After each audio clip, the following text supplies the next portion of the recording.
ఇదైతే మా టామీ కోసము. ఇంతకుముందు కూడా చెప్పాను కదా, దీన్ని అయితే దుబ్బ అంటాము. దానికోసం అయితే తెచ్చినాం అనమాట.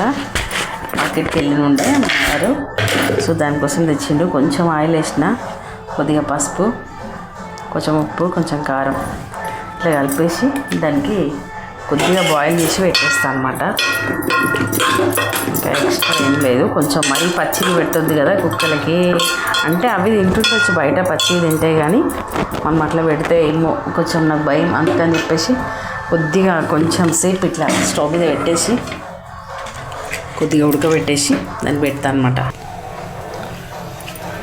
ఇది పచ్చిది పెట్టాలంటే భయం వేస్తుంది నాకు, ఎందుకో తెలియదు. కానీ ఇందులో కొంచెం అవన్నీ ఇస్తే ఏం కాదని, అది పచ్చి మాంసమే తింటుంది అనుకోండి, కానీ ఎందుకు అట్లా కొంచెం మళ్ళీ ఏమో, అది కొంచెం ఏజ్డ్ కుక్ అనమాట.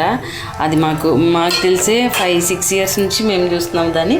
అప్పటికే కొంచెం పెద్దదే అనమాట. సరే పెద్ద కుక్క కదా, కొంచెం ఏజ్డ్ది కూడా, మళ్ళీ దానికి కూడా ఎట్లా అరుగుతుందేమో. ఇది 2 రోజులు పెడతా, ఇవాళ కొంచెం రేపు కొంచెం పెడతా అనమాట. దానికి జర ఉడికిన తర్వాత కొంచెం సగం ఫ్రిడ్జ్లో పెట్టి సగం పెట్టేస్తాం. పాపం అది ఈ మధ్య కొంచెం పక్కగా అయింది చాలా. చలికాలం కదా, ఎక్కడో పడుకుంటుంది అనమాట. సరిగ్గా టైంకి అన్నం పెడదామంటే ఉండలేదు. సరే పెడితే కొంచెం మంచిదే కదా, అందుకని